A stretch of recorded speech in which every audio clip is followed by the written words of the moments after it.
Ky është një hap i vogël për mua, por është një hap i madh për njerëzimin. Këto ishin fjalët e Neil Armstrong përpara gati 57 vitesh kur zbriti në hënë.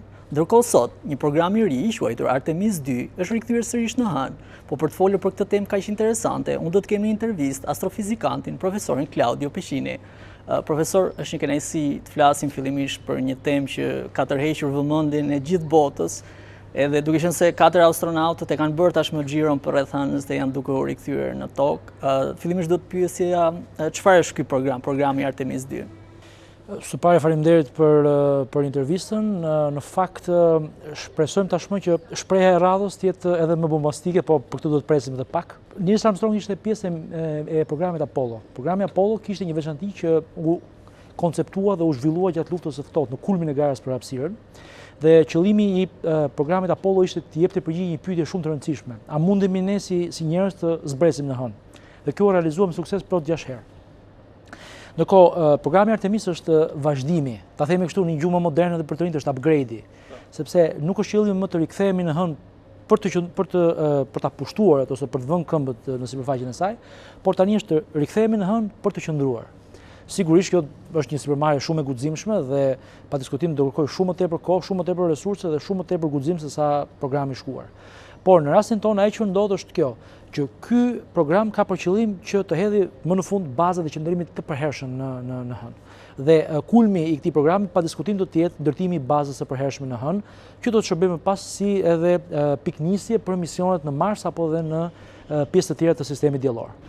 Mund na shpjegoni disi pse është kaq e vështirë, sepse shpesh kur thonë njerëzit dhe diskutojnë që është thjesht një xhiro përreth hënës. Pse është kaq e vështirë si mision dhe të shkuarit në qoftë afrimit në hënë, sepse një pjesë e mirë e njerëzve kur dëgjuan Artemis 2 dhe misionin në hënës, menduan që ne do të shkojmë dhe do të ulemi në hënë. Dhe kur morëm vesh që thjesht do jetë një xhiro përreth, kishte një lloj zhgënjimi. Por pse është kaq e vështirë një mision i tillë dhe pse është kaq e vështirë që njerëzit të dërgojnë një anije kozmike dhe t'i bjerë hënës përreth dhe të kthehet sërish tokë pa viktima dhe pa probleme njerëzore?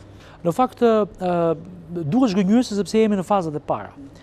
Neil Armstrong dhe Buzz Aldrin, të cilët që ishin të parë që zbritën në hënë, ishin pjesë e misionit Apollo 11, që do thotë 10 misionet e para Apollo nuk zbritën në hënë. Ishin pa suksesshme. Ishin pa suksesshme, jo domosdoshmërisht pa suksesshme. Ajo që duhet të kemi të qartë gjithë është që kjo është një sipërmarrje inxhinierike më shumë se sipërmarrje shkencore.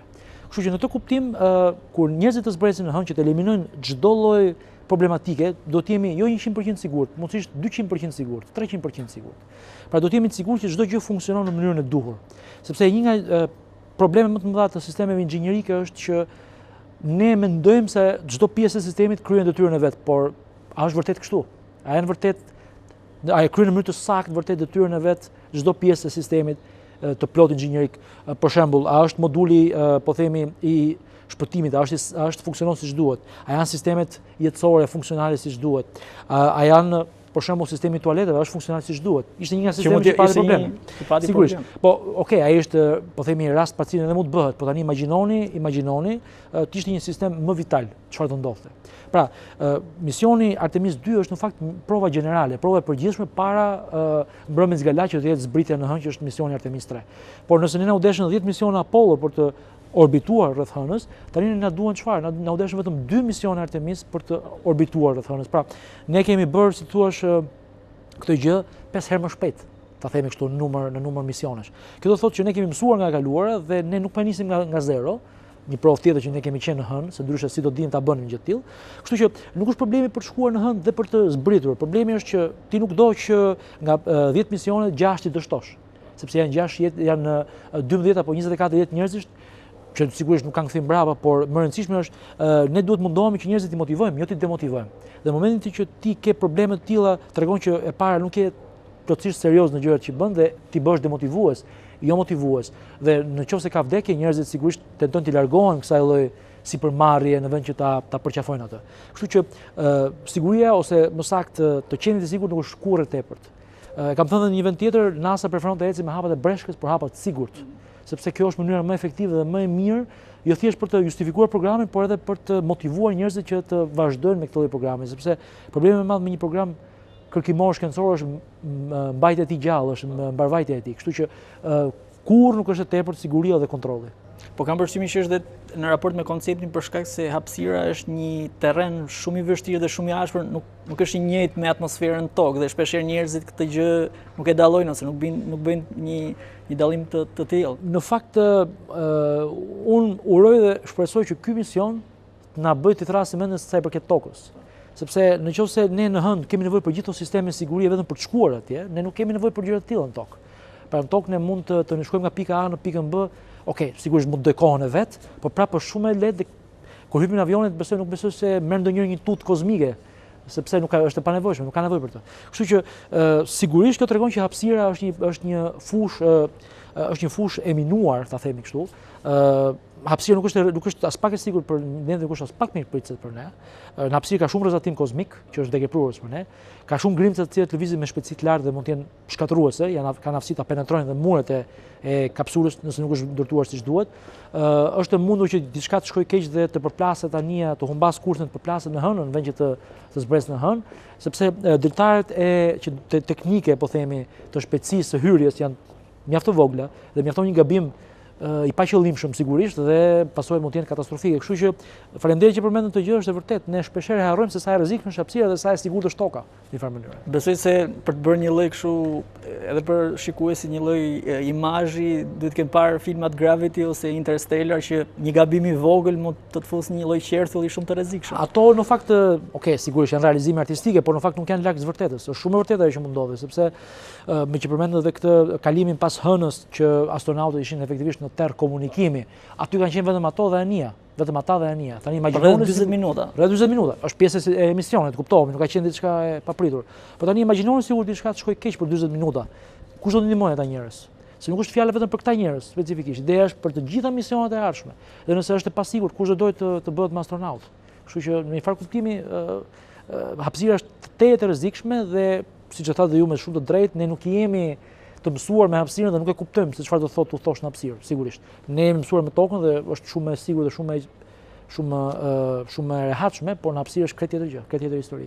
Disa nga gjërat më fantastike që kam parë kanë qenë imazhet e sjella nga Artemis 2-shi, sidomos pamja e tokës.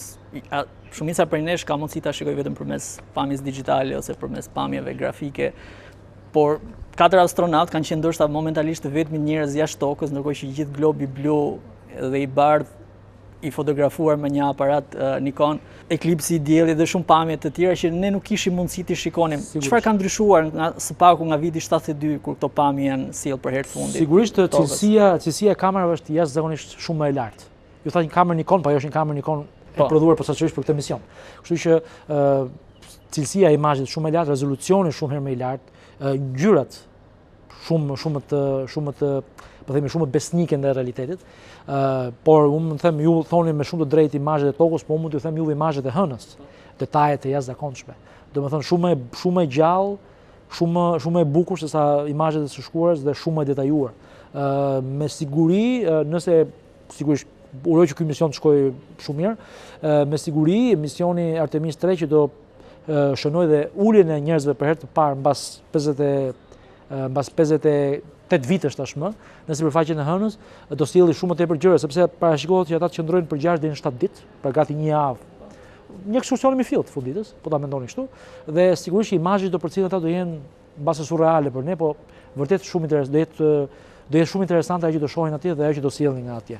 Duke u nisur nga këto imazhe të publikuara në internet, dua t'ju ngacmoj edhe pak për disa teori konspirative që shpesh herë shikojnë imazhet sepse është një punë e madhe, siç e thatë dhe ju, duke sjell jo vetëm udhëtimin, por edhe çështja e imazheve dhe çështjave të dhënave për publikun. Shpesh herë hidhen poshtë që jo nuk kanë shkuar, në hënë nuk është bërë as udhëtimi i parë dhe këto janë thjesht foto me Photoshop nga NASA. Pastaj kalojmë tek teoritë shumë ekstreme që besoj i keni dëgjuar të tokës së sheshtë që ekziston një firament dhe gjëra të tilla. Si shikoni, sidomos në Shqipëri se kam përshtypjen që ekziston një rrymë goxha e fortë, unë po lexoj edhe komentet, sidomos te postime në portalet shqiptare dhe në media shqiptare, që shpesh e shikonin si një gjë të sigurt që nuk kanë shkuar, është një gënjeshtër, është kjo ajo. Fatkeqësisht kjo është pasojë e dëmtimit të boshit shkencor të shkollës mesme fatkeqësisht dhe tashmë duket sikur këto emisionesh apo shkenca në tërësi është duket si magji tashmë, përveç se vetë se tillë nuk është, pa diskutim. Mund të jetë magjike ajo efekti, po jo magji vetvete, diçka e pashpjegueshme apo mbi natyrshme. Kështu që fatkeqësisht edhe veti konstatoj shpesh herë këto lloj komentesh janë për të ardhur keq, por më bën të kuptoj që me sa duket pas një grup shumë të madh njerëzish që nuk interesohen për të vërtetën, por interesohen për ato që duan të dëgjojnë në një farë mënyrë. E kuptoj që është e vështirë të imagjinosh largimin nga toka, por sigurisht që nuk është imazhi ajo që na provon që toka nuk është e sheshtë, sigurisht. Mjafton të përmend ciklin ditor, pra dita dhe nata, të cilat një pjesë e tokës ju dini është në errësirë, një pjesa tjetër është gjysma tjetër është në dritë, që quajmë ditë dhe natë sigurisht. Lëvizja në orë, mjafton të komunikoni me të njohurin tuaj në Shtetet Bashkuara të Amerikës, do jetë një orë tjetër. Sepse këto nuk shpjegohen dot me tokën e sheshtë, shpjegohen me tokën e rrumbullakut, po e quajmë kështu. Mund të përmend diçka tjetër, për shembull mund të përmend vetë eklipset. Eklipsi i hënës për shembull, apo eklipsi i tokës rreth hënës tregon pikërisht hijen sferike ose hijen e rrumbullakut themi të tokës në hënë, kur ndodh eklipsi i hënës. Është momenti kur hëna po hyn në hijen e tokës dhe vihet re më njëherë forma e rrumbullakut të saj. Kështu që ka shumë prova. Më besoni është foto është gjëja e fundit që na vjen ndërmend të përdor për argument për provuar që toka është rrumbullakët. Nuk ka fare nevojë për të përdorur tokën, po i ftoj njerëzit ta shijojnë, të shijojnë to pamje. Sepse në vetvete kam përshtypjen që një pjesë e mirë nuk e kupton rëndësinë e asaj fotoje. Domethënë është një foto e cila ka për të mbetur në histori, sepse është diçka super e jashtëzakonshme. E keni parasysh atë foton ku duket Afrika? Po. Në fakt ajo foto është marrë përmbysur. Po është, sepse një pjesë poli jugor ka qenë në pjesën e sipërme të fotos. Duken dhe aurorat sipër. Por është interesante Artemis dyshi ka bërë të njëjtën foto, por tashmë ka paraqitur siç ishte. Pra pjesa jugore e Afrikës sipër dhe pjesa veriore që e quajmë në Afrikës poshtë. Okej, aty ka pak më shumë re dhe duket më pak qartë imazhi, por është e njëjta foto e realizuar në dy, po themi 50 vite diferencë njëra nga tjetra. Vjen re që është një planet, kështu që sigurisht që nuk është e kot thuar se okay, mund ta kuptoj që sot mund të thonë ka AI, po atëherë nuk ishte AI siç është sot, kështu që e njëjta foto, e njëjta cilësi, sigurisht që por e thash edhe një herë, nuk është foto prova definitive, ka shumë më tepër prova, të cilat se njerëzit e kanë ditur që toka është rrumbullakët para se të bëheshin pa diskutim në prehistori, para se të bëheshin misionet hapësinore. Ju përmendet pjesën e udhëtimit, e cili tashmë ka mbaruar dhe ata po kthehen tokë astronautët. Çfarë pritet të sjellin përveç imazheve nga pjesa e errët e hënës? Po themi errët sepse për ne nuk shfaqet direkt, por që faktikisht nuk është e errët. Jo, nuk është e errët, quhet e errët sepse nuk e shohim dot nga toka, për shkak të faktit se hëna dhe toka për shkak të bashkëekzistencës 4 miliardë vjeçare, një tjetër provë që më shumë të vjetër se sa 6.000 vite apo ku ta diun në teori të tilla, ka ndodhur ajo që efektivisht hëna ka kaluar në atë që mund të quhet ndrydhje gravitacionale. Pra ajo i tregon vetëm njërin anë tokës. Ana tjetër që quhet ana e errët, thjesht nuk duhet nga toka, po jo se është e errët. Është interesante në fakt sepse ana e errët e tokës ka goxha ndryshime nga ana e dukshme. Jo vetëm gjeologjike, por edhe vizuale sigurisht. Për shembull nga pikpamja vizuale mund të përmendim faktin që ana e errët është shumë tepër e bombarduar nga asteroid, pra ka shumë tepër kratere, sesa ana e brendshme e tokës. Ka dhe ndryshime gjeologjike dhe kjo është një pjesë e ende në studim. Pra ende ka shumë përpjekje për të studiuar pse është kështu, sepse është vërtet situatë mjaft interesante dhe ende nuk ka një përgjigje definitive ose përfundimtare. Por ju e thatë me drejtë, fatkeqësisht do jenë vetëm imazhe, nuk do mund të zbresim, do të marrim mostra gjeologjike mostra hënore për të studiuar tu në laboratoret tona të sofistikuara. Kjo mbas mbetet për mbas 2 vitesh. Por për shembull mbas 2 vitesh do jetë planifikohet që Artemis 3 të zbresë në polin jugor të hënës, aty ku ka një krater të mjaftueshmërisht të madh, në një krater të rreth zonës, ku mendohet që ka dhe akull uji dhe do testohet për të parë një teknologji shumë interesante e marrjes së ujit hënor për ta përdorur për misionin. Pra do jetë hera e parë, nëse realizohet me sukses, që ne do përdorim s'po ta them minerale, por do përdorim lëndë nga hëna për misionin hapësinor. Pra nuk do marrim gjithçka nga toka për fluturim, por do përdorim diçka edhe nga hëna për tu sigurisht do thonë çfarë na tregon kjo, na tregon që kemi aftësinë të rifurnizohemi në hapësirë, që është fenomenale. Duke qenë se po hedhim këtë hap goxha të rëndësishëm, a mundet që po flas për një të ardhme, sigurisht, por bëhet një lloj lagje në thojza e tokës hëna, pra të kemi një vendbanim të qëndrueshëm në të ardhmen, apo thjesht është një fantashkencë që ndoshta qëndron shumë larg në të ardhmen? Në një moment sigurisht që jo, por në të ardhmen patjetër, ajo në të ardhmen me siguri do kthehet nëse ndërtohet baza dhe njerëzit si thua jetojnë atje. Sigurisht që Okej, fjala lagje mbas është kjo mund të jetë një ardhmë edhe më e largët. Po, mund të përmend një shembull që kemi në tokë, që është Antarktida. Po. Që është kontinent efektivisht i pabanueshëm, por që aktualisht mund të ketë 2000 deri në 3000 shkencëtarë që jetojnë dhe punojnë atje në mënyrë të rregullt. Okej, nuk është aq sfiduese të shkosh në hënë pa diskutim, por kam përshtypjen se për shumë vite do jenë shkencëtarë ata që do ta apo astronautë, ata që do ta frekuentojnë.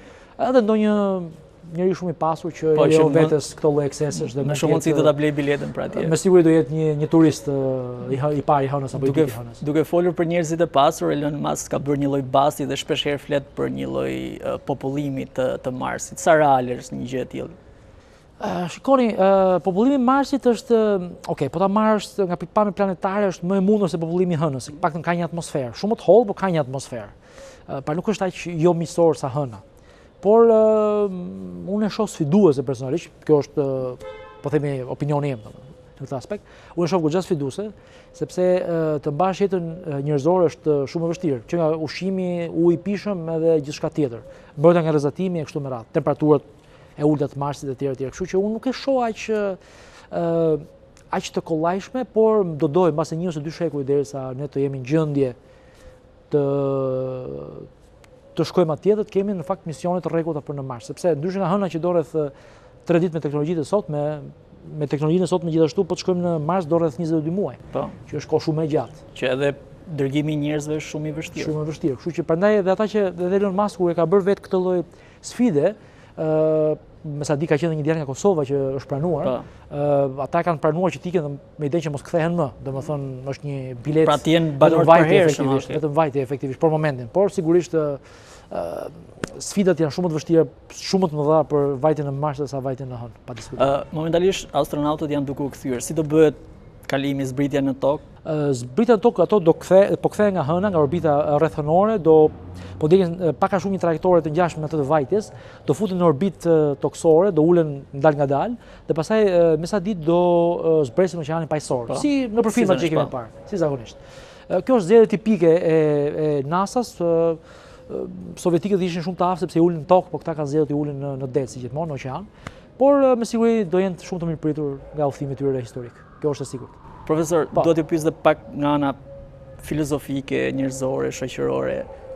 Çfarë do të thotë për njerëzimin, për vetë qenien tonë, një kalim përtej planetit? Pra, qoftë edhe në të ardhmen e largët një lloj banimi në paktën në sistemin tonë diellor. Çfarë do të thotë për ne si qenie kjo? Në histori kemi mësuar gjithkohës për eksploratorët e famshëm, për konkuistadorët në Amerikë, apo për shpirtin tonë eksplorues, për kuriozitetin tonë të pashtershëm dhe i cili nuk shuhet kurrë në një farë mënyrë.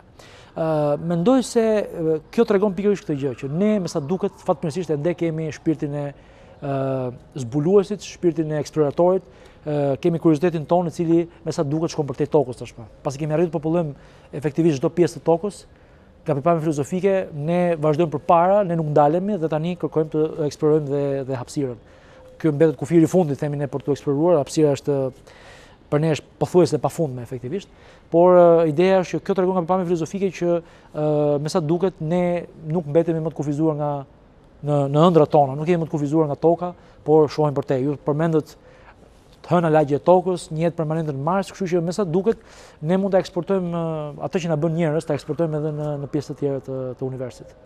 Shpesh shikojmë një gjë që është botërore, NASA ose agjencitë të tjera të mëdha, qoftë në Rusi, qoftë në Kinë. Çfarë ndodh me fizikën ose astrofizikën në Shqipëri? Kemi në një lloj zhvillimi, kemi një lloj përparimi, mund të flasi për një, le të themi, një stat bashkohor të tij, edhe një lloj interesi qoftë. Ju falenderoj për pyetjen. Në fakt, që të jemi sinqert, ky tranzicion ka qenë shumë i rëndë, le të themi, i pa shpirt, po ta quajmë kështu, me shkencën e natyrës në përgjithësi, jo vetëm me fizikën, po flas si fizikant tashmë. Por vere që vitet e fundit, edhe me afrimet e reja në departament ose më saktë me pjesën më të re të departamentit, po jo vetëm, vere që kemi një rigjallërim. Ju përmendët fizikën dhe astrofizikën, po unë po ju përmend që një pjesë e mirë e departamentit tonë tashmë është antare e CERN-it. Jemi, po themi, punojmë për llogaritë të CERN-it, për llogaritë të eksperimentit të CMS në CERN. Kjo sigurisht përfaqëson një avancim të jashtëzakonshëm, sepse tashmë ne jemi të lidhur me grupet e punës në mbar botën që punojnë në fusha të ngjashme me tonat, dhe sigurisht që kjo na bën tashmë, sigurisht jo aq kompetitiv sa NASA dhe ESA, sa çdo donim të ishin, por sigurisht na bën shumë më kompetitiv se çfarë kemi qenë. Tashmë kemi kapacitete llogaritëse shumë të sofistikuara me të njëjtin standard me CERN-in, sepse kemi marrë një qendër llogaritëse e cila plotëson kushtet e CERN-it, kishte kërkesë edhe e tyre. Si kërkesë duhet plotësuar nga ne për antarësim. Sigurisht astrofizika është nga fushat e tjera të lëvruara në departament, kemi disa kolegë që lëvrojnë dhe vazhdojnë të lëvrojnë rregullisht, por kemi edhe fusha tjera të fizikës, të cilat fatmirësisht na kanë mundësuar ne të përgatisim njerëz që jo vetëm në Shqipëri, por edhe jashtë janë treguar në mos seritar, janë treguar njerëz shumë të aftë dhe njerëz shumë të kërkuar.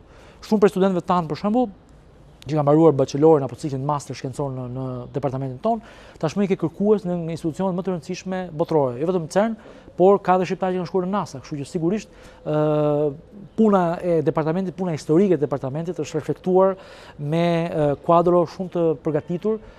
Një pjesë e tyre japin kontributin në Shqipëri, një pjesë e japin jashtë, një pjesë janë kthyer nga CERN-i apo nga institucione tjera europiane apo botërore, janë kthyer për të dhënë kontributin e tyre në Shqipëri, kështu që kemi bërë dhe një farë revolucioni kuptimin në ndryshimin ose më saktë në hapjen e një mastere të ri që tashmë është fizikë dhe shkenca kompjuterike, pra një miks i të dyave, sepse të jemi të sinqertë, misioni Artemis 2 nuk do ishte i mundur thjesht vetëm me fizikë, po me pjesa inxhinierike, sidomos sistemet e komunikimit janë jashtëzakonisht të avancuara. Kështu që mendoj se jemi në rrugën e duhur për një ngritje më të fuqishme se sa më parë dhe për të qenë në nivele shumë konkurruese se sa që kemi qenë para 5 apo 10 vitesh. Profesor, të falenderoj shumë për intervistën dhe shpresoj të bisedojmë kur të bëhet zbritja e dytë në Han tek ndoshta Artemis 3 ose 4. Faleminderit shumë për intervistën dhe uroj, ajo do jetë vërtet diçka për të mbajtur mend për dekada. Kështu që faleminderit për intervistën.